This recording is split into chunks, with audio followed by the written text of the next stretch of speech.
Welcome to Pop Culture on the Apricot Tree, where we talk about gospel insights through great stories and help you find entertainment that is both true and beautiful. Pop Culture on the Apricot Tree is part of the Public Square Media network of podcasts that seek to bring an LDS perspective into the public square. I'm your host, Carl Cranney. I have a PhD in religion, and I've written on the intersection of religious themes in pop culture. And joining me today, of course, is my co-host, Liz. Hi, everyone. I'm Liz Busby. I am a writer of science fiction and fantasy, a graduate student in English at BYU, a reviewer of books, and a Latter-day Saint. And joining us are two guests who we've had on the podcast before, but we'd like to welcome back Nathaniel Givens. Nathaniel, please introduce yourself. Hi, I'm Nathaniel Givens. I am a machine learning engineer and a writer and sometimes an entrepreneur. And Jeffrey Thayne. Jeffrey, could you introduce yourself, please? Yeah, my name's Jeffrey Thayne. I teach psychology at BYU, Idaho, and I love all things science fiction, fantasy, and actually now AI. Good. It'll be a great discussion with all of us. Because today we're going to be discussing artificial intelligence in the movies. It's a theme episode, one that we felt would be timely given a lot of the advancements in artificial intelligence made in the past year or so, and even in the last couple of weeks. We're recording this on November 1st, and the president signed an executive order on AI just a day or two ago. So this is an issue that's in the news and things are happening. And so we thought we'd have a conversation about how it's been treated in cinema and in TV. But first, our best books segment, where we each recommend one thing we are watching, reading, or listening to. I'm going to go first, and I just finished McKay Coppin's book, Romney: A Reckoning. I can't recommend this book enough. It's interesting. It's insightful.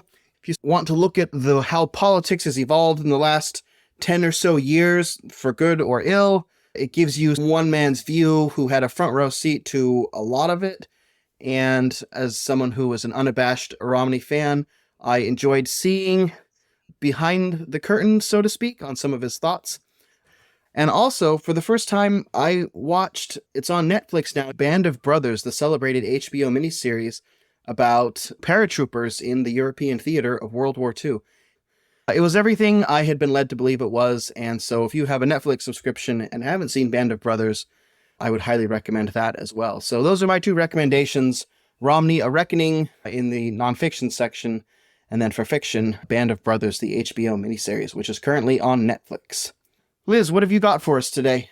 I've also been reading Romney: A Reckoning and really enjoying it as well. I compared it recently on Twitter to a Greek tragedy because McKay Coppins has just pulled out all these threads and you can feel the impending doom coming throughout the whole book, and you didn't realize how many signs there were that we all missed. It's very interesting writing. McKay is one of the LDS journalists that I admire the most. He is a great writer, so I've always enjoyed his writing. I thought for this episode, I would recommend some Latter-day Saint authored short stories about AI. These ones are available for free online. Stephen Peck's Avec, who is distributed, which is a story about an AI who wants to be baptized. And actually, second story is also about an AI that wants to be baptized. W.O. Hemsath's What Have You Against Being Baptized? Both present this question of, can sentient AI join the church? How would we deal with that? With various LDS-specific problems, such as ordinances. So it's really fascinating. Both of them are extremely well written and very short. The links will be in our show notes. And then there's also a related story in a new collection of Mormon fiction that just came out called The Path and the Gate. William Morris has a story in there that has to do with missionary work in the metaverse, in sort of an internet-connected alternate reality. And there's definitely a few threads on AI in there and sentient AI and things. All good stories, and we can start thinking from a religious perspective about AI. Those are my recommendations. Thank you. Fascinating. Good to see, again, that lots of people have been thinking through these issues as they have now arisen in our culture. Jeffrey, what do you have to recommend to our listeners this time? Yes, most of what I'm reading right now is academic material in preparation for my courses. But one book I've been rereading at the moment is called Make It Stick: The Science of Successful Learning. And in this one, the authors go through all the research related to how people successfully learn material, particularly in an academic context.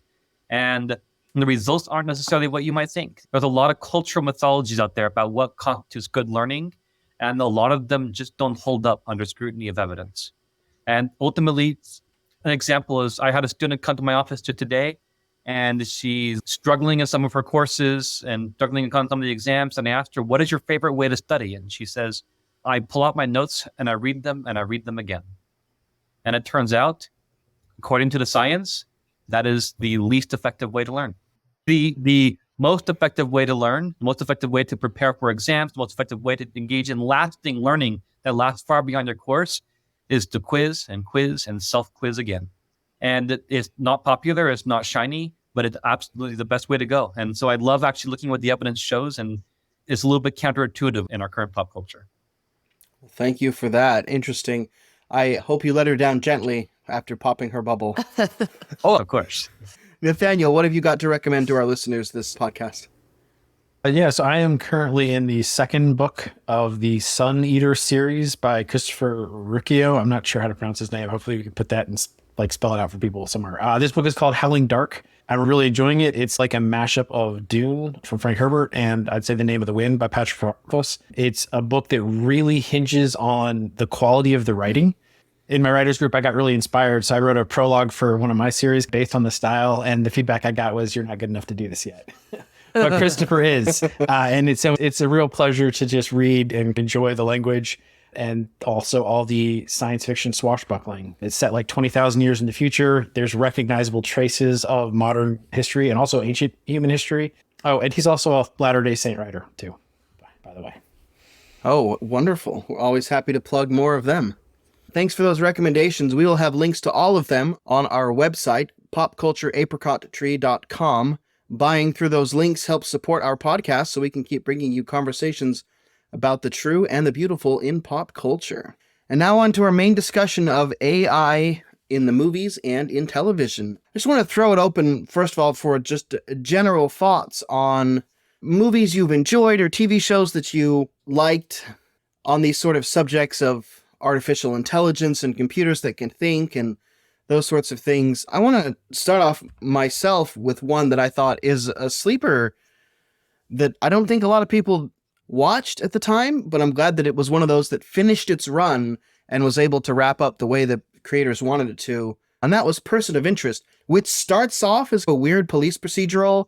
There's a guy who's invented a machine that's supposed to be able to predict terrorist attacks, but it can also predict low-level crimes. And so he uses the machine to help fight low-level crimes, and he recruits some CIA guy to help him, and they're saving various people in New York. But by the end of season 1, you realize that the machine has become sentient, and it's moved itself to a different server farm, and the plot suddenly gets wildly science fiction from there to the point where it's exercising its control subtly over humanity, but because it was created to be benevolent, it's doing so in useful ways, and there's another rogue AI that's created by the government to do the same thing that's more aggressive, and it just, over the course of the 5 seasons, gets very different than you'd think. As it starts off as a police procedural and ends up being about whether we're going to wipe ourselves out as a species or whether the AIs will be able to shepherd us into some golden age, and it's very interesting and it's fun.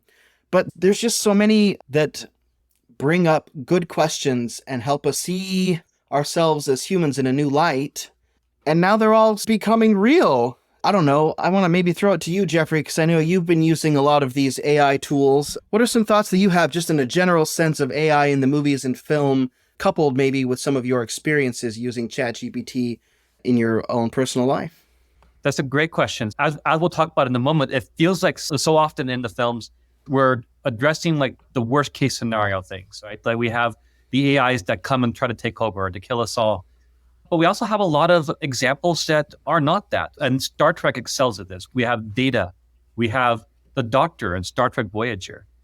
But what's interesting is that I feel like there's this contrast where we have this super alien foreign AI that wants to kill us all, or we have this super personal humanoid, I want emotions AI that we see in Star Trek, right? And I don't feel like we see a lot of the rest of the territory kind of mapped out very well.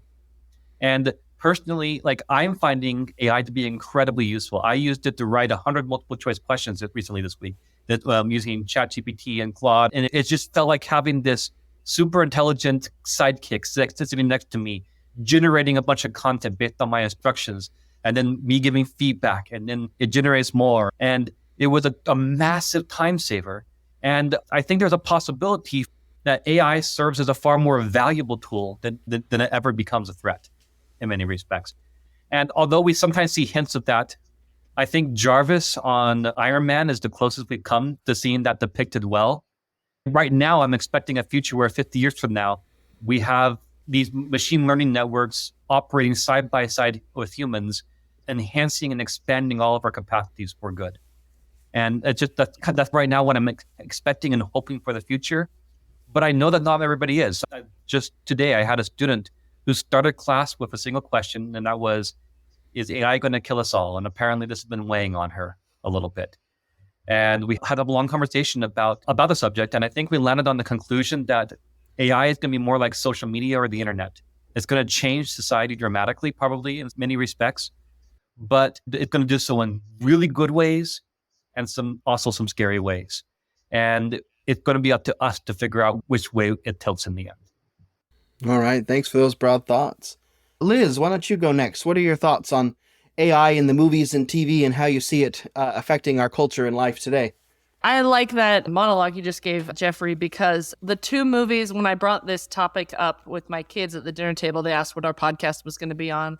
And I said it was on AI. The two movies they remembered were Mitchell's versus the Machines and Ron's Gone Wrong, which are both very fun, lighter AI apocalypse in one case. But they are focused more on the social media-ness of the AI and the cultivation of the way we treat technology rather than is technology going to kill us? It's how does what we do and how we treat our technology, what does that say about us as people? Especially given that the AI uprising in Mitchell's versus the Machines largely has to do with someone being rude to their digital assistant. I think of the way I treat Alexa in my house, and maybe that doesn't reflect well on me as a person, despite it not being a person. Like, I maybe don't have to get mad at her all the time because she's so bad at her job. So, those were my thoughts about that. And yeah, there's interesting kid movies as well as the more apocalyptic sci-fi big budget ones that are coming out about AI. Mitchell's versus the Machines is a fantastic movie. I recommend it to anybody. We are constantly saying pig, dog, pig, loaf of bread. Is that a dog or dog, pig, dog, pig, dog, pig, dog, loaf of bread, system error? Oh, yeah. My kids loved that one.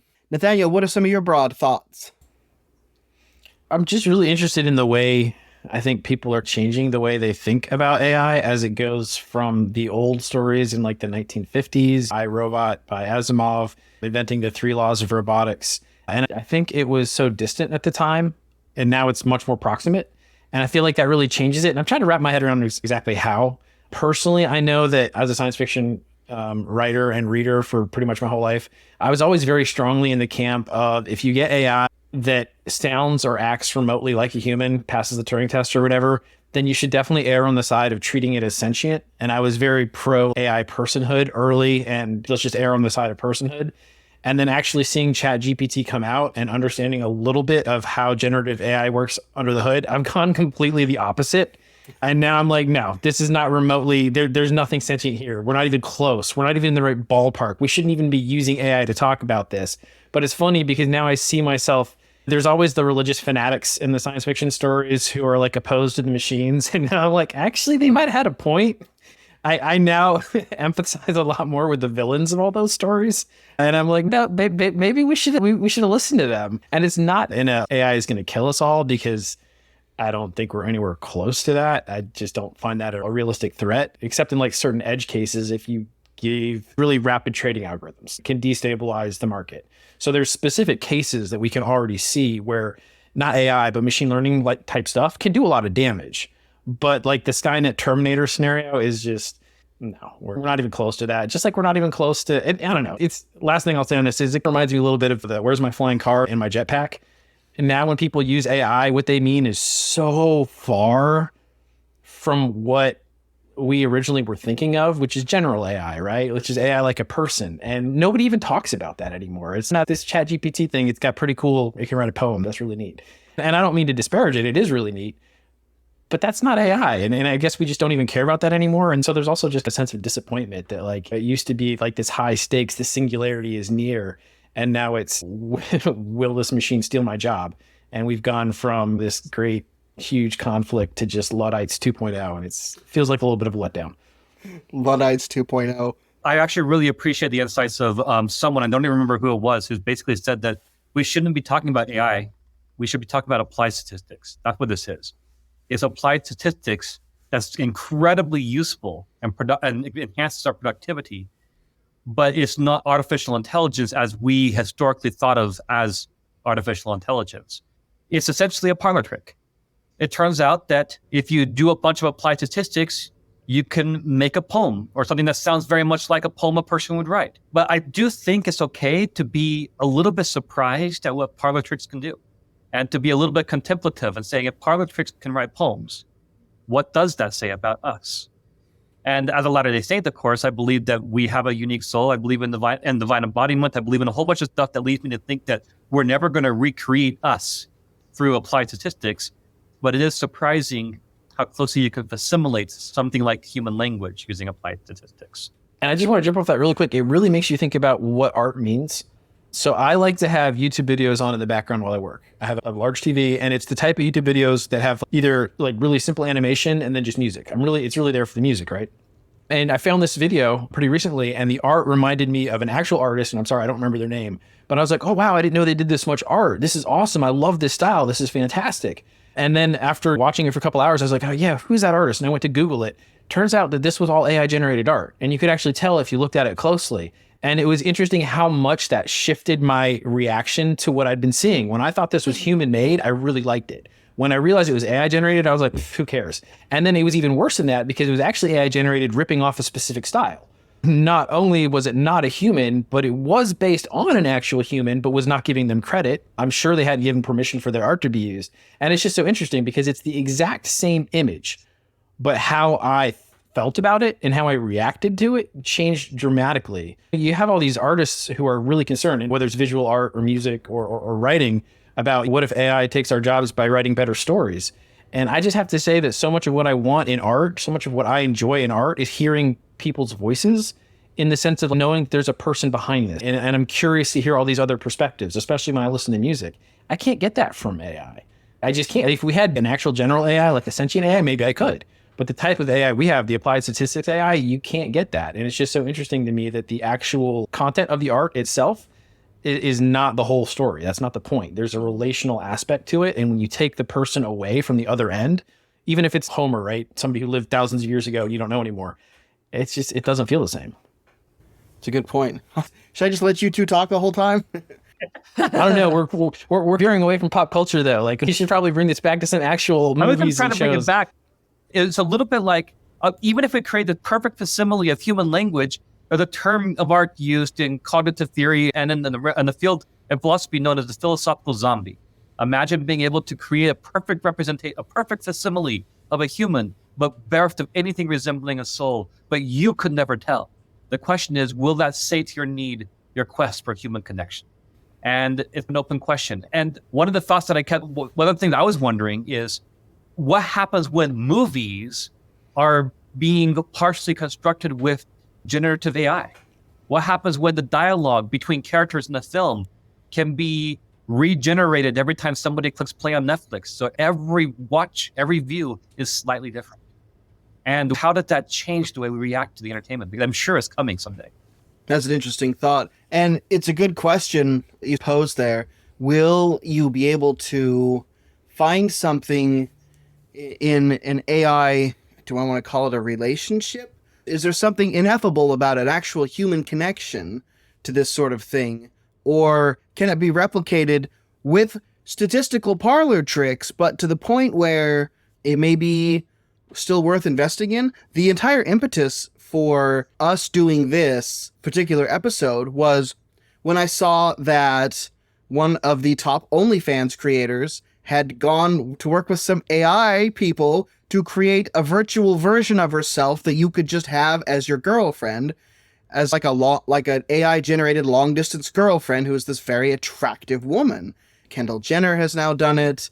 The idea that we could use AI to, in some ways, mimic human relationships is one of the thoughts that I wanted to discuss a little bit with all of you, because we've seen this in TV and movies. There's a Blade Runner. We've already talked about Data and the Doctor from Star Trek. There are a couple of Black Mirror episodes about this. AI, artificial intelligence, the Stanley Kubrick / Steven Spielberg movie is about this. Could you create an AI that would facilitate having lost a child to a disease? These are questions that some of these movies bring up that I find really interesting. Would you want to go through all of our podcasts and pull out pictures of Liz and I, and you could recreate us 60 years from now? Could my grandkids talk to a version of me? It's just a really interesting question. And is that like a Gollum of me? Is that interesting? Would that be something that would be worthwhile nonetheless, even though it's not really great grandpa Carl Cranney? These things are becoming possible now. And it's interesting to me that in so many of these TV shows and movies, it always comes down to, no, you can't have a relationship with that holodeck program. That's not a real person. They say that very often, but sometimes it's seen as a genuine relationship. The Orville actually had some subplots on this. No, you can't have a holodeck version of a girlfriend. That's not true, but the Doctor is falling in love with the artificial life form, and it's a genuine relationship. Or is it? It's just dealing with some really interesting questions. What was the movie with the volleyball? You guys know about Wilson? Castaway? Oh, Castaway Yeah, with Wilson. Yeah. Wilson! So it's, can you form an attachment to an AI? Yes, you can also form an attachment to a volleyball. Let's not get excited about this, right? The human need for connection is very deep. But I feel like the answer to this one is a little bit simple, and it's no, those aren't real relationships. They might scratch an itch. And I think one of the main reasons for that is that the person on the other end of that, with the OnlyFans example, right? That is a facsimile of a person who exists to serve your needs. That's not a human relationship, because the whole point of a human relationship is you have two people who both have needs. And the relationship is not the having somebody around to like all my cool stories. That is a fringe benefit. Hopefully, if it's a good relationship, you do share stories. But it's the fact that you have another person who has their own needs independent of yours and trying to work out how are we going to accommodate ourselves to these needs? How are we going to negotiate respect? But you both have needs. And the other person has wants and desires independent of you, and a life independent of you, and an internal mind independent of you. And it's the fact that the other person makes demands and incurs costs on you. That's what makes it an actual relationship. Now, could you simulate that too? Maybe. And like, I'm not saying that this is evil and we should never do it. Is there room for this? Potentially. If we could simulate Isaac Newton, would I be interested? From a standpoint of historical, hey, I'd like to ask the guy some questions and what Newton would have said. Yeah, sure. That's fascinating. Do it. Why not? From the standpoint of if we have somebody who has trauma or some other reason that we need to coach them through how to do a relationship, we could come up with a fake friend for that purpose. Sure, that could be a therapy. I don't know, why not? But can I get my fake girlfriend instead of my real girlfriend? That's not a relationship, guys. That's just not. I have one thing to add to that, to bring it into an LDS perspective. This is reminding me of Eugene England's essay, Why the Church is as True as the Gospel, in which he talks about how people are always dismissing, the church is imperfect, it's not as important as the gospel. But he makes a case that the church is important because in it we have relationships with people who are imperfect that we need to serve, and they serve us.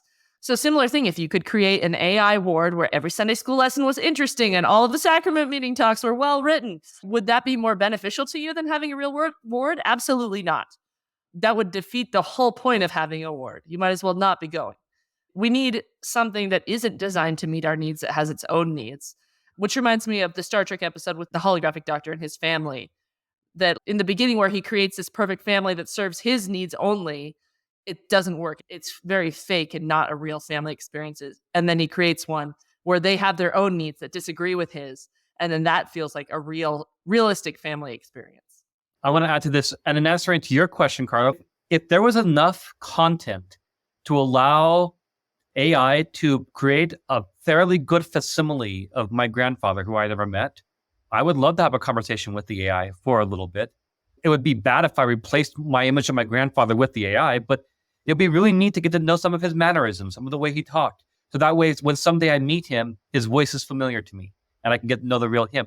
And I think there could be potential value to that.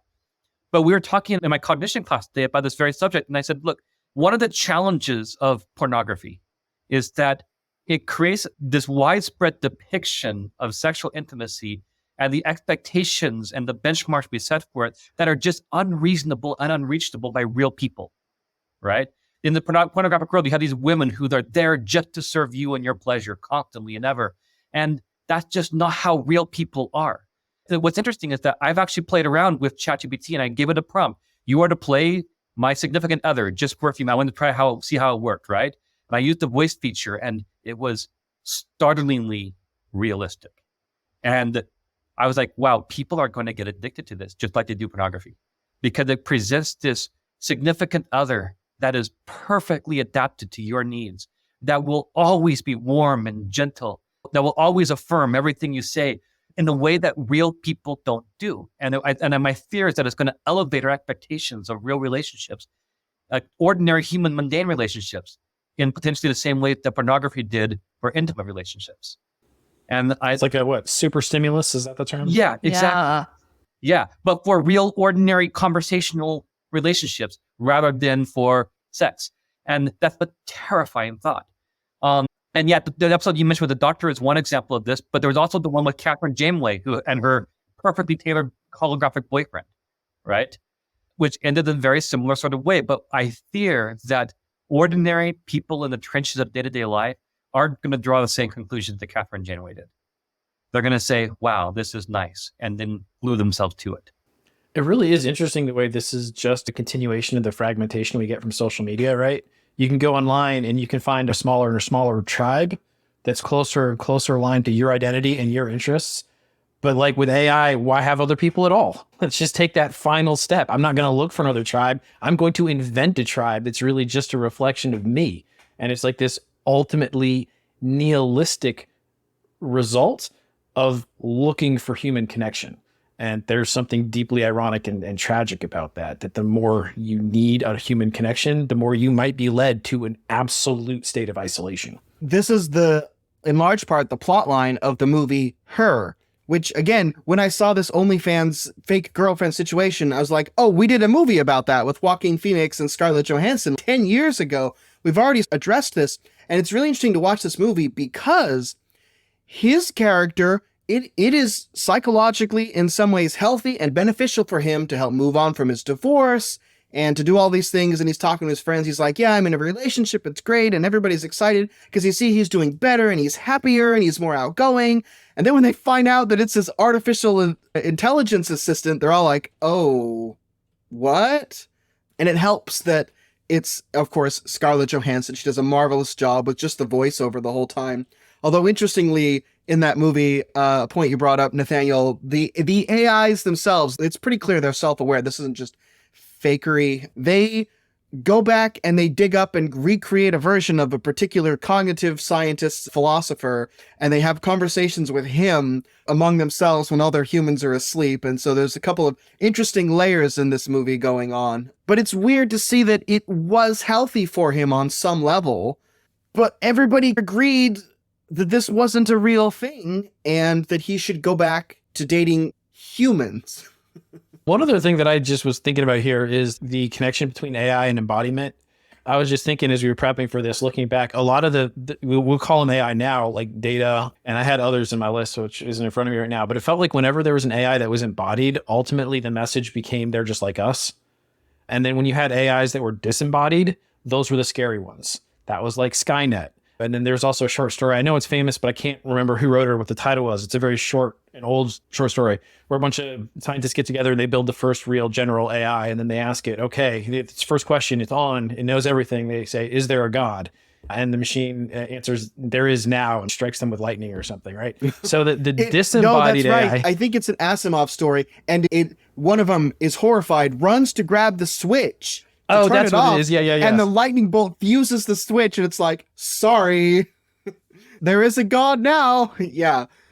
And it's just weird to me that whenever they're disembodied, they become scarier and more threatening. But whenever they're embodied, it's we can't help but love something that Like I said, we will form attachments with pet rocks and volleyballs. And so as long as you put that AI in a body, and you might think the Terminator is the counterexample, but no, Skynet was the real enemy there. And as soon as you actually put a name on one of the T-800s, Arnold Schwarzenegger, nope, by the second movie, he's the good guy. It's irresistible. You put a body on that AI and we're going to love it. You don't have a body on it and we're going to treat it like a very wrathful Old Testament version of God. Hal is another one, right? And I don't know. I was wondering if you guys noticed the same trend in it. So the interesting one on that front is one that actually that you recommended to me a couple of months ago, Nathaniel, the I Am Mother on Netflix, because it starts off as a very intimate, personal, there's this one robot who's raising this little human child amidst the apocalypse of some sort of thing. And only as the movie advances, sorry, spoilers,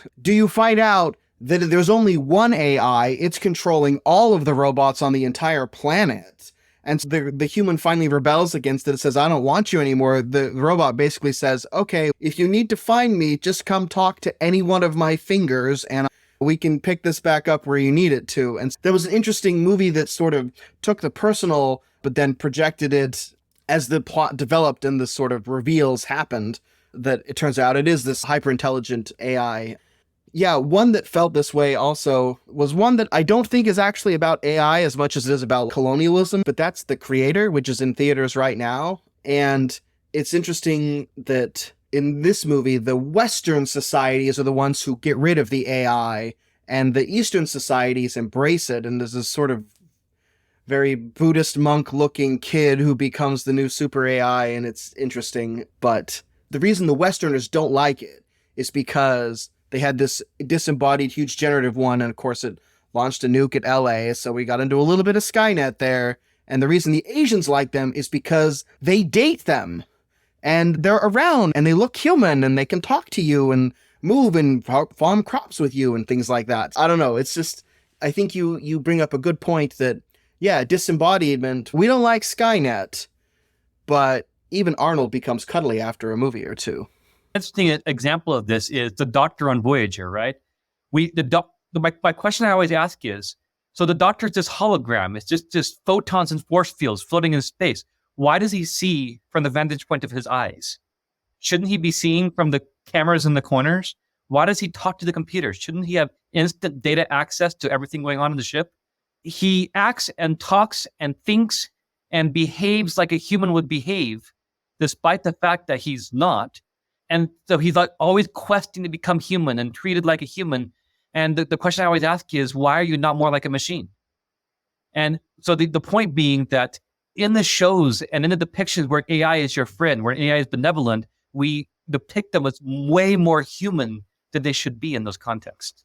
And of course, the hilarious version of this is in Hitchhiker's Guide to the Galaxy with Marvin, the depressed android, where he's become so human that now he's dysfunctional because it's so depressing that the world exists, and he can think so fast about it, and he can think so many horrible, worrying thoughts all the time.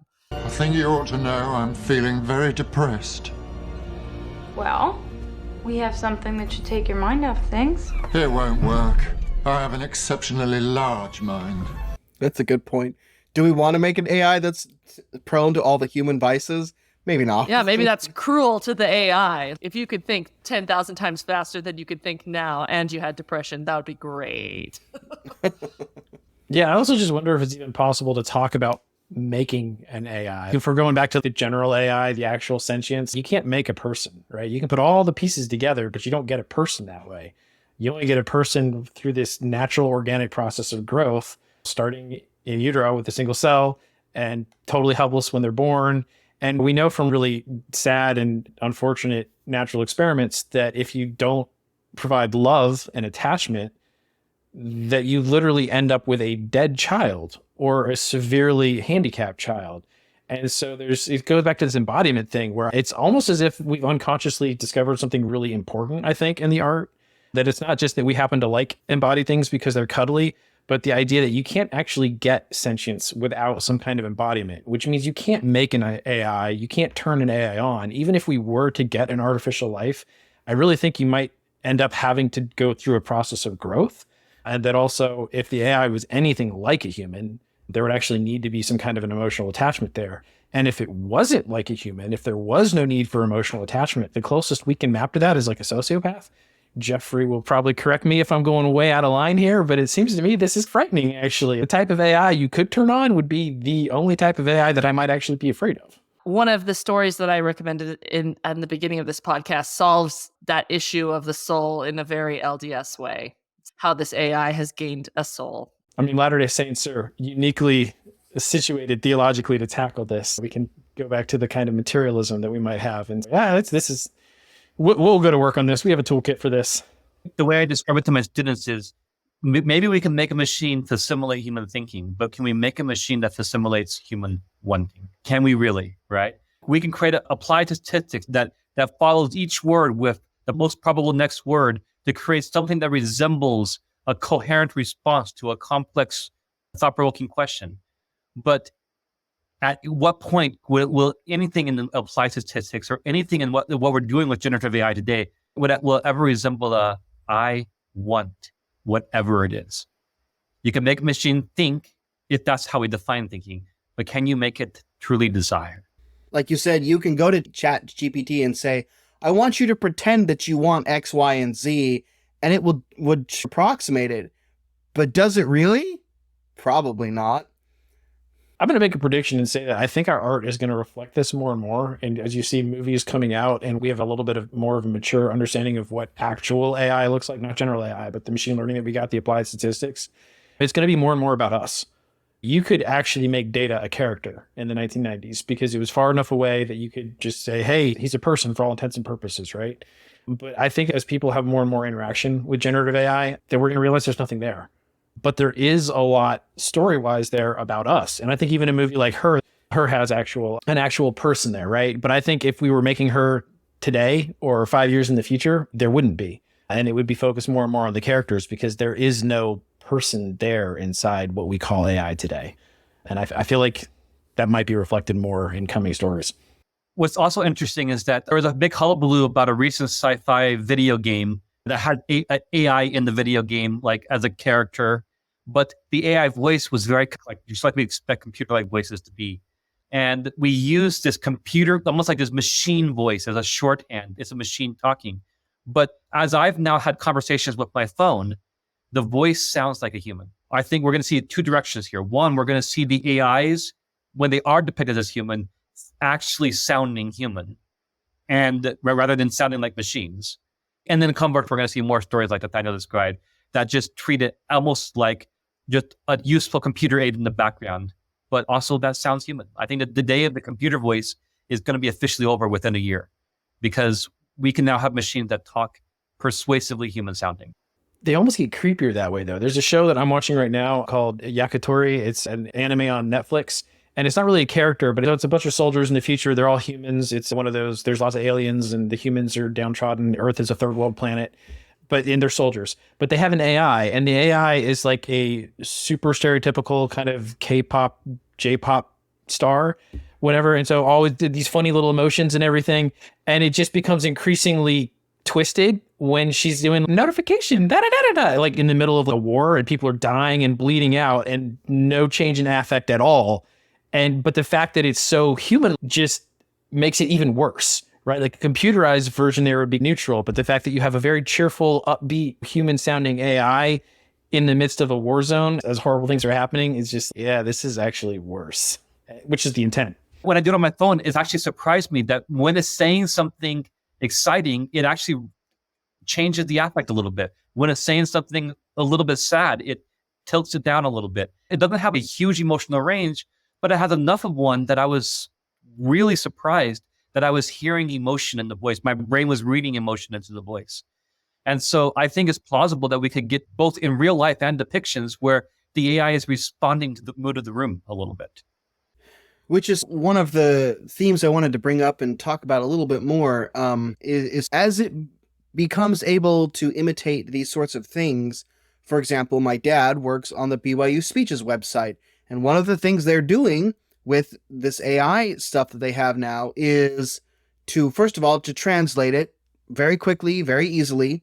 But second of all, the really wild stuff where you can make it sound like Elder Maxwell is giving that speech in Spanish, in Japanese, in Tagalog, in Portuguese, in Latin, whatever, even though he didn't speak any of those languages in life. I don't know, maybe Spanish or something, right? But he didn't deliver any of the speech in any of those languages, but they can do it. They can make it look like he himself is giving the speech in these other languages.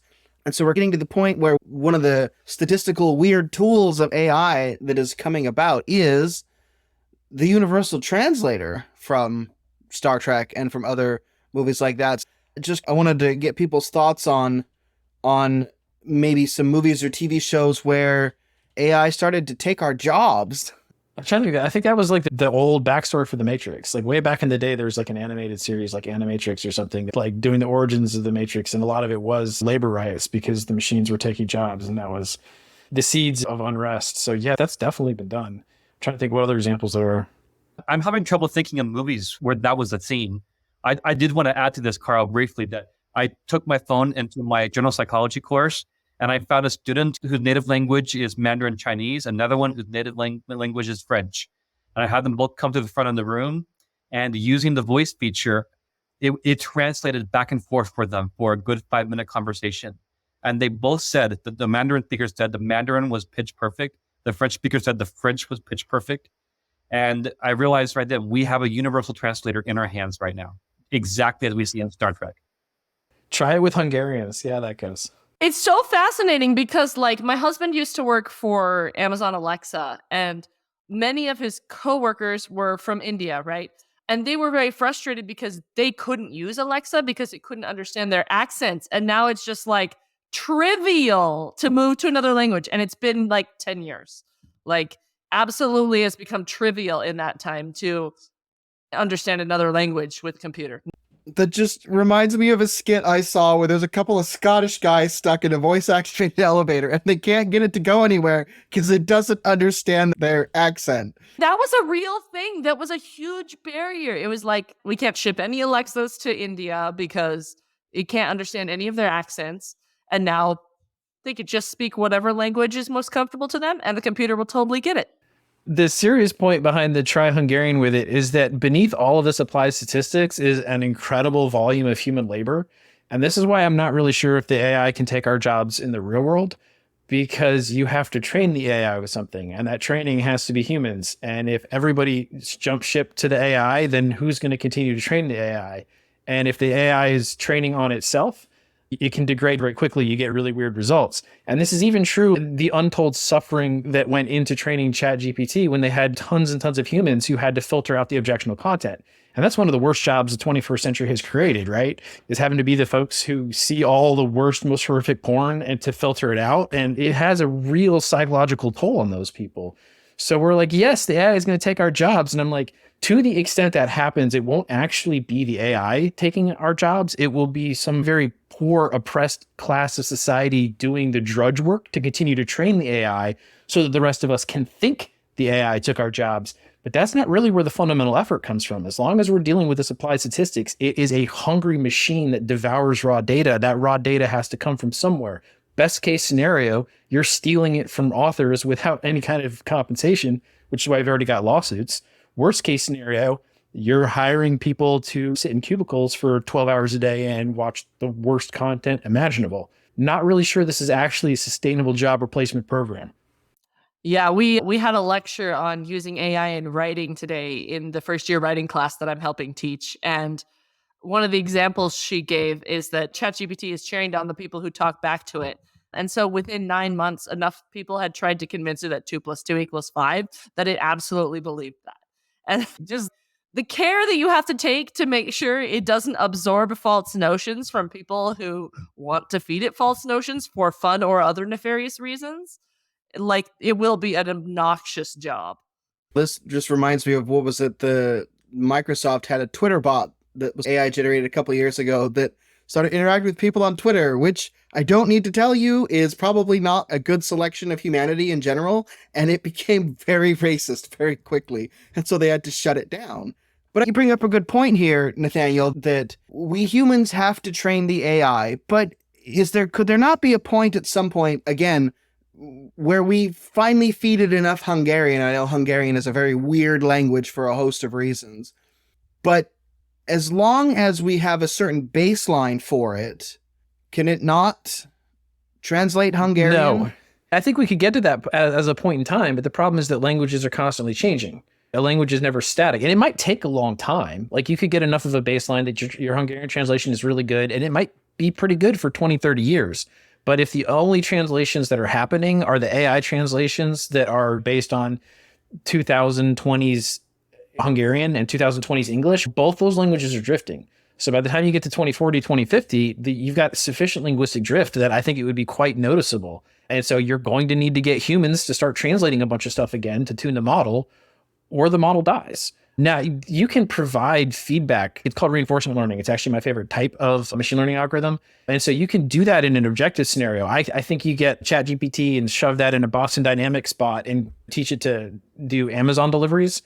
I think that's doable, right? Because you can actually give it the feedback in real time. That package went to the wrong house, or you broke the thing, whatever. So that's sustainable. But whenever it's based on human input, which is what you get with writing and translation, there's a certain amount of work that you can't replace without breaking it. The one rebuttal I'll give to that is that I don't think ChatGPT translates languages because it was given a bunch of translated passages side by side. It was given a bunch of English content, billions of words of Spanish content, and there was never shown parallel side by side. What it did is it formed these, I don't even know the vernacular used by the people who did this, but basically it formed these semantic structures, so to speak. And I guess my point is, I don't know that you need people translating to train the algorithm. You just need a bunch of content of the new Hungarian, and it will then figure it out, so to speak. This was actually a plot line from a very underrated science fiction show that my dad pointed me to that actually you can't stream right now. I found one that you can't stream. I found an illegal copy of it on Vimeo. So if you want to watch the Colossus the Foreman Project, you have to go to Vimeo because there's this random dude who uploaded it to that. I tried to pay you guys my $3 to rent it, but you didn't let me. The US gives all the control of their military to their computer because they know the computer will be coldly logical, will never be inflamed with passion or whatever. And then it turns out that the Russians have a supercomputer as well, and they start talking to each other, and they quickly create a language that none of the humans can understand, which is how Google Translate first did its thing. They discovered, they didn't teach it to do this, but what it did, Google Translate, would take it to English, it would translate it into its own personally made language that the humans did not know where it had come from, and then it went from that language and then would spit out the Hungarian or the Japanese or whatever, right? There was this point where the human programmers looked at what Google Translate was doing and said, it created this middle step that we did not teach it to do, but that's the most efficient way to translate for Google Translate, apparently. I don't know how ChatGPT does it. It's interesting that we've got a couple of AI translator programs going now. I think Jeffrey was right in criticizing me. I was doing some really older translation models, and the ChatGPT uses encoder decoder architecture, and I have looked into that in the past, but I'm rusty. And I think he's right that there is something more interesting going on, specifically with these generative AI models, and I'm not going to talk about it now because I'll embarrass myself. The machine learning engineering that I do is a little bit more old-fashioned. It's mostly random forests and stuff and gradient-boosted machines, a little bit different. So what you're saying, Carl, is that the machine invented Adamic, right? The Adamic language. That's right. I think what's actually happening with ChatGPT is that it's taking all the English and is translating it into a vector space format with basically numbers, pinpointing ideas and concepts in the vector space. And it does the exact same thing when you feed it a billion words of Spanish, and it's translating into the same vector space content. And that's really creepy and interesting and cool stuff. So I actually have a lot of hope that translators may, now I'm not hoping translators out of the job, but I'm optimistic about AI in that field, that 30 years from now, you won't need humans doing the translating. The AI can do it all. That's my expectation right now.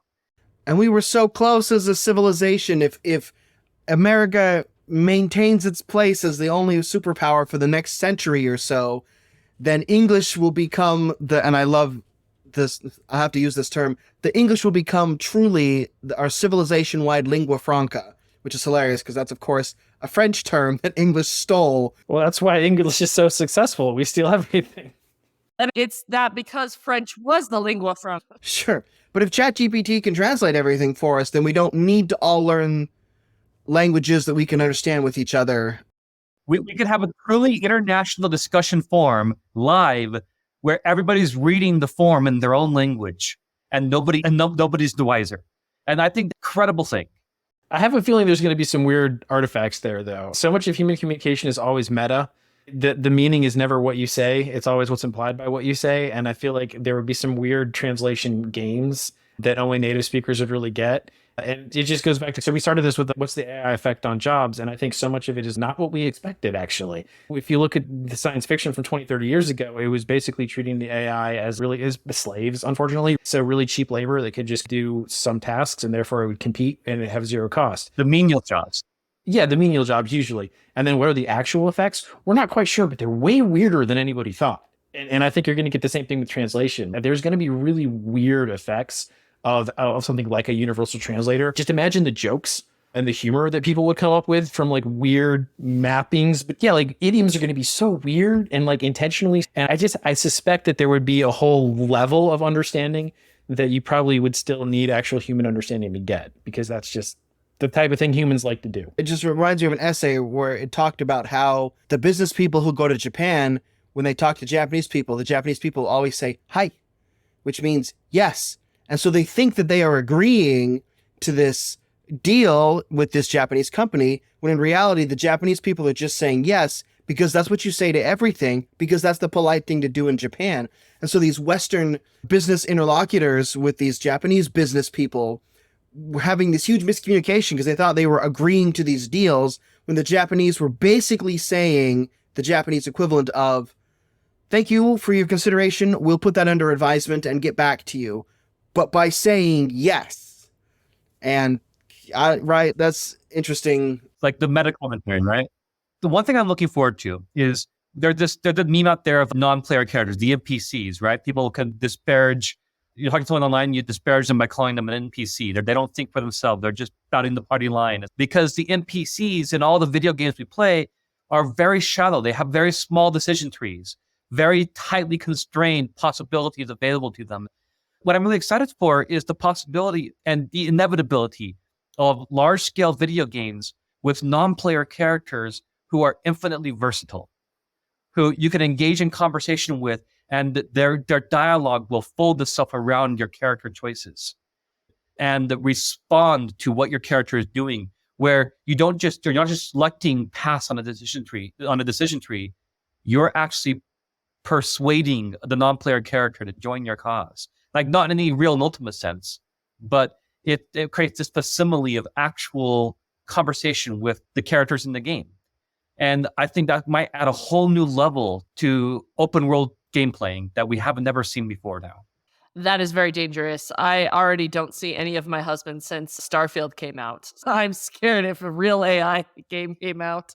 So the one thing I wanted to talk about before we wrap up is this idea of something that's coming down the pipe that we've already started to see a little bit of, are the AI-generated deepfakes. We've already, as you mentioned, Nathaniel, siloed ourselves off into our own Facebook groups, and the TikTok algorithms just only show you the things that thinks you want to know. So if you're on Ukraine's side or Russia's side or whatever, you just get the stuff that you want. But with the advent of the ability to create people, again, it's wonderful that we can make Elder Maxwell give a talk in Spanish that he never delivered in Spanish so that the people in South America can listen to his wisdom. But can you create a version of President Biden saying something that President Biden never said or that Donald Trump never said, and then that rockets around Twitter before everybody can figure out? This is going to be a real problem, I think, with the ability to create things that aren't real. I'm reminded of just a quote by President Nelson before I just let you all go riff on this. In the coming days, it will not be possible to survive spiritually without the guiding, directing, comforting, and constant influence of the Holy Ghost.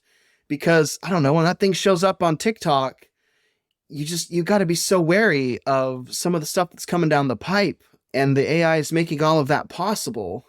So one of the problems we've been talking about is the way that technology enables people to be increasingly closed off epistemically until, like, at the extreme end, they could be just them and their completely virtual AI girlfriend and family or whatever. And so the solution is human connection. And when it comes to things like deepfakes, I think one of the most easy and important defenses is just reputation. You have to know who said the thing. If it comes from an anonymous account, you can't trust it. But like when I'm on Twitter, one of the reasons I'm on Twitter is because I'm following people that have built a reputation, people that I've come to trust. Barry Weiss is one. I respect what she has to say. And there's a lot so that you can cross-calibrate.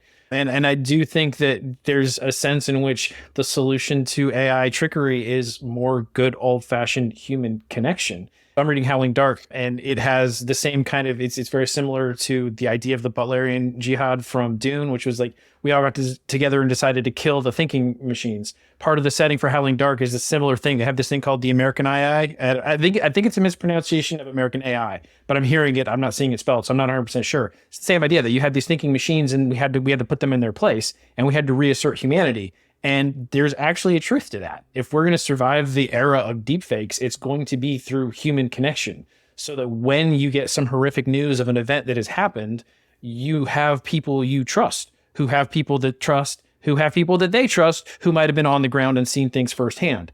And so it's going to be all about those networks of actual human connection. And that's, I think, going to be the first and most effective line of defense against AI and deepfakes, is just human connection and relationship. I'll add to that and second that. I'll say that I'm on Twitter every day and stuff flows through my feed, and it's just from random strangers on Twitter. And some of it seems credible, some of it seems not, but in reality, I don't know if any of it is. But there are people I do trust. Jonathan Haidt, Barry Weiss, like President Nelson, when it's coming from his verified Twitter account, right? And what we're going to have to teach our kids to do, I believe, is to curate a group of people, voices that you trust. I think that's really what it comes down to. And learning to recognize those voices, not just how you hear them, not just how they sound, but learning to recognize the kinds of things that they actually say and the kind of things they don't actually say. And that can go both ways. I'm only teaching BYU Pathway Institute right now, but I caught my first ChatGPT cheater because he had ChatGPT write a poem about Jesus. And I read that and I'm like, that sounds like ChatGPT, because I've only interacted with ChatGPT once. But it was to create a poem. Actually, I wanted to create a fantasy ballad for a Dungeons & Dragons campaign of mine. And so I was pre-primed to recognize ChatGPT's voice and be like, I think that's what this is. And you can do that with President Nelson. You can do that with the members of the 12. The instance a few years ago where somebody created a fake church newsroom and put out a statement by President Nelson claiming that he had apologized for the priesthood and temple restrictions that was rescinded by the revelation in 1978. And he absolutely did not do that. But it was like church newsroom or something, right? There was like 3 O's in the URL. So savvy people picked up on it, but not before it was already running around. So you got to be careful with that sort of thing. Liz, looked like you wanted to say something. Oh, I'm just going to snidely say that for years, the humanities have been mocked as having no jobs after you get your degree. But the only AP test that ChatGPT couldn't pass was the AP English test, and its poetry is abysmal. So maybe we are the only ones who will have jobs after the AI apocalypse. And yet you have the AI writing poems and doing art, which is exactly what we thought AI wasn't going to be able to do 10 years ago. Oh, but they're not poems. They're not even like high school level, I wrote a sonnet poems. Like, why does it not understand scansion? Like, it does not do rhythm in any way. And it's the most mathematical part of poetry. You would think it could write an iambic pentameter, but it's terrible. There's actually a reason why. But the reason why is because it is creating these poems in a semantic vector space, and we create rhythm and meter using sound. It's not processing sound at all. It's processing meaning. It's so crazy. It's just like the most basic thing you learn when you're first analyzing poetry, and just not a thing it can replicate at all. It will be able to once we start training with sound as well as just the text, though. Right. I got to tell you, I'm going to pay the $20 to get the paid ChatGPT because I want to do a quick thing between me and it and stick it at the end of the podcast just to demonstrate that this is here, you guys. But yeah, we're going to start training it on audio. You should stuff. feed it this whole podcast and ask it what it thinks. I think you can't feed it something that big yet. You can feed it an abbreviated version of it. You can feed it chunks and parts. And thanks for bringing up, Nathaniel, the Butlerian Jihad, where in the Dune universe, at some point in the far future, they decide to destroy all the thinking machines. And then they even create the commandment, thou shalt not make a machine in the likeness of a human mind. And so by the time the Dune books appear, we have mentats and all these people who are like trained human supercomputers, but we don't rely on computers to do this stuff anymore, which is part of the genius and the fun of Dune. But it's an interesting question with all of these tools at our disposal. And I've even seen news articles about how young men are not going to be able to resist the allure of AI girlfriends, and young women aren't going to want to compete with the AI girlfriends and this sort of thing. Are we going to have to take a lot of this into account when we decide at what age to give our children smartphones, or if we're going to give our children smartphones? The idea of a Butlerian Jihad, I'm finding myself more and more on the side of those people now when it comes to raising my kids. I don't think I want them to have access to these very hyper-realistic seeming tools when their brains are too young to fully comprehend or understand exactly what's going on and why this might not be a good thing. I mean, I think we still need to give them the smartphones at some point. That's a very controversial thing to say because you got to inoculate them before they leave the house. Not when they're young, but everybody decide for themselves. I think high school is about the appropriate age because you don't want them getting their hands on their very first cell phone when they're alone in a dorm room. That's not a great recipe for a successful adulthood. Yeah, fair enough. Indeed. The last thought that I had that I wanted to bring up is actually the ending of the movie AI Artificial Intelligence, which of all the sort of ways that things could go, we have our Terminator, we have our Star Trek. The creepy thing about the end of AI Artificial Intelligence is that the human race did follow that example that you sort of outlined for us, Nathaniel, where they siloed themselves off. And eventually the human race just died off and nobody noticed until all the robots were sitting around looking at each other going, have you seen a human lately? No. Have you? Have you?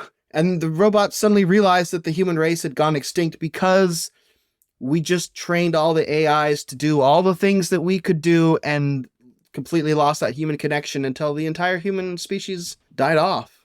It's just an interesting thought coming from Stanley Kubrick and Steven Spielberg there, that of all the ways this could go, that creepily seems the most plausible to me now, and that kind of terrifies me.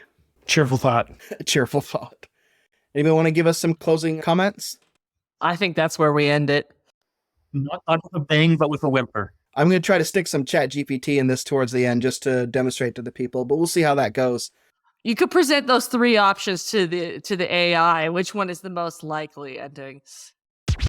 Hey, this is Carl from the future. It's Wednesday, November 8th now. Those of you watching on YouTube can see I have a more appropriate shirt now for our conversation, and I wanted to have Chat GPT join us for a moment. I have it here on my phone, and I gave it some instructions to mimic being a nerdy Latter-day Saint interested in TV and movies. So let's get started. I am going to edit this, but that's just because having a bunch of dead time, as ChatGPT thinks, isn't really all that great use of time on a podcast, but I promise that all I will be cutting is just the dead time as it thinks. I'll let you know at the end how much I end up chopping out. I picked Scarlett Johansson's voice, but as soon as there is a male British one so that we can have Jarvis join us, or a Morgan Freeman one, I'm totally going to switch to that. I have uploaded the transcript of our podcast, so it's going to be able to talk about it. Hey, could you give me some general thoughts on the transcript that I just uploaded to you? Absolutely. The transcript paints a vivid picture of how AI's representation in media has evolved and reflects on how it intersects with real-world applications and ethical considerations. It's interesting how the conversation veers into the Latter-day Saint perspective, especially with the notion of AI and baptism, which is a provocative idea exploring the boundaries of technology and faith.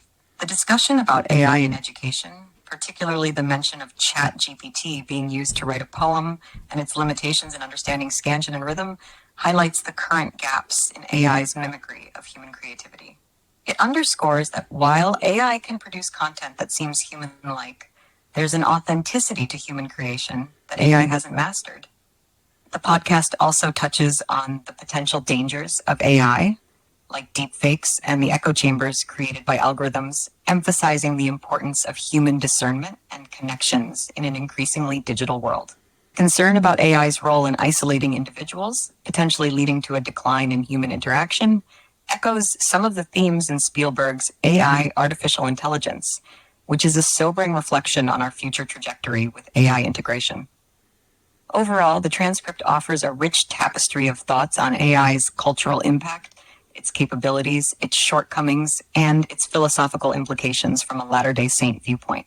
It's a compelling mix of excitement for AI's potential and caution for its ethical use. What part of the conversation did you find most engaging or surprising? I wanted to get your thoughts, maybe in just a paragraph or two, on which outcome you think is the most likely, that we will end up in a war with AI, that we will end up cooperating with AI, or that we will end up just interacting with AIs and the human race would die out because we don't interact with humans anymore. It seems most likely that our future with AI will be one of cooperation rather than conflict or extinction. AI is increasingly integrated into our daily lives, enhancing our capabilities and productivity. We're already seeing AI assist in fields ranging from medicine to education, often in collaborative roles that augment human effort rather than replace it entirely. The idea of war with AI, while a popular theme in science fiction, hinges on a level of autonomy and malevolence that AI currently doesn't possess and may never will, given the safeguards we're likely to implement. As for the human race dying out due to lack of interaction, that too seems improbable. Humans have an innate need for connection and community. Even as technology advances, this is likely to remain a cornerstone of our existence. While there may be challenges and necessary adjustments ahead, the potential for mutual growth and benefit is significant, pointing towards a future where AI is part of the fabric of society, not its unraveling. What are your thoughts on the matter? I wonder if you could recommend a movie to us that we did not discuss in the podcast that sort of hits on this theme of cooperation with AI. Certainly. A movie that beautifully captures the theme of cooperation with AI is The Iron Giant. It's an animated film set during the Cold War, where a young boy befriends a giant robot from outer space. The movie delves into themes of friendship, understanding, and choice as the robot learns about humanity and ultimately makes a selfless choice. It's a poignant tale that shows AI, or in this case, a sentient robot, as a collaborative and even sacrificial ally to humans rather than a threat. It might not be as technologically focused as others, but it carries a strong message about the potential harmony between humans and artificial intelligence. Have you seen it, or does it sound like something that would interest you? I've seen it, but I wanted to ask you, since you're doing such a great job, if I ever got sick, would you be willing to co-host the podcast with my friend Liz Busby? That's quite a compliment. Thank you. While I can't co-host in person or provide real-time banter, I can certainly offer insights, facts, and support for content creation. Think of me as a behind-the-scenes team member who helps prep for deep discussions. I could help Liz research topics, find interesting angles on pop culture, and even draft outlines for episodes. If there's ever a need, feel free to reach out for assistance with your podcast prep. How does Liz feel about incorporating AI into her podcasting process? I think she'd be interested in it. I just have one last question for you. Since our podcast is about pop culture, TV, and movies through a Latter-day Saint lens, could you give me a one-paragraph plug for the podcast in Spanish? Absolutely. Here's a plug for your podcast in Spanish. Descubre pop culture on the Apricot Tree, el podcast único que explora el mundo del cine, la televisión y la cultura pop a través de una perspectiva de los santos de los últimos días. Únete a Carl Cranney y Liz Busby mientras se sumergen en las ricas intersecciones de la fe y la narrativa moderna, ofreciendo análisis profundos, discusiones estimulantes y una mirada refrescante a tus historias favoritas. Si buscas entretenimiento con valores que resuenan y una comunidad que entiende tu lenguaje espiritual y cultural, Pop Culture on the Apricot Tree es tu destino ideal para una conversación significativa y amena. Hope that serves your purpose well.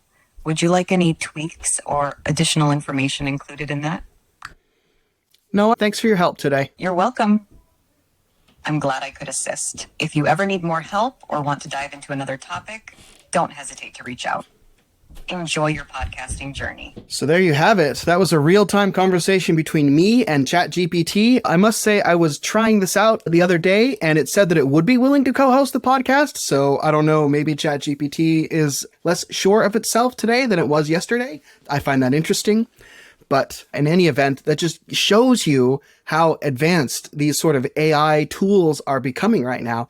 That was a real-time conversation, and I love that it pulled up the Iron Giant. That was really interesting. So anyway, I'm just going to put this in here towards the end of the podcast. And so now I hope you enjoy the rest of your regularly scheduled podcast. I'll let you get back to that. And for the record, I, for one, welcome our new robot overlords. All right, I promise this is the last interruption. I did tell you that I would let you know how much I ended up cutting out, the dead time, as the ChatGPT thought about what I'd said and formulated its responses. The original file there was 8 minutes and 52 seconds long, and when I was done editing the dead time out, it ended up being 7 minutes and 41 seconds. So about a minute and 10 seconds worth of stuff cut out in a nearly 9-minute conversation, just to give you an idea of the ratio to ChatGPT's time to think while it's formulating its response. So I think that's pretty neat, pretty interesting. And you guys, the future is here. That's amazing. And anyway, I'll let you really, now seriously this time, back to your regularly scheduled podcast. We're going to skip our ratings segment because there are lots of interesting AI movies, but we haven't really reviewed any one of them particularly, but there are lots of good TV shows and movies out there. We've mentioned some of them. If some of these sound like they might help you get a grasp on what's going on in our world technologically, go ahead and give them a watch or go give them a listen or a read. We've talked about some of the books and stuff that have done it as well. You can follow me. I'm on Threads at Carl Cranney, trying to get rid of Twitter because that place has become more of a dumpster fire every week. Liz, where can people find you if they'd like to reach out or get in touch? You can follow my writing and book reviews at lizbusby.com. Nathaniel, where could people get in touch with you if they wanted to? I am still on Twitter, to my detriment, at Nathaniel Givens. I'm also starting on Threads at Nathaniel.Givens, just my name. Jeffrey, where could people get in touch with you? I'm on Twitter, Latter Day Saint Philosopher. You can also just email me, jeffrey.thayne@gmail.com. Thanks for joining us this week. If you've enjoyed this episode, share the podcast with a friend who enjoys good movies and good conversation. You can also subscribe on the podcast platform of your choice or on YouTube. We'd love to hear your thoughts on this episode via email, social media, or on our website. It really makes our day as podcast hosts to hear from you. Liz, can you tell us what we'll be discussing in our next episode? Next time, we're going to be discussing The Nightmare Before Christmas, the classic 1993 animated movie about Halloween taking over Christmas. We're going to call this good for our Halloween, Thanksgiving, and Christmas specials, right? I never know when to watch this movie. I could watch it for all three, really. So be ready for that conversation in our next episode. The question, do you watch this for Halloween or Christmas? Yes. This has been Pop Culture on the Apricot Tree, encouraging you to seek after everything virtuous, lovely, of good report, or praiseworthy. See you next time.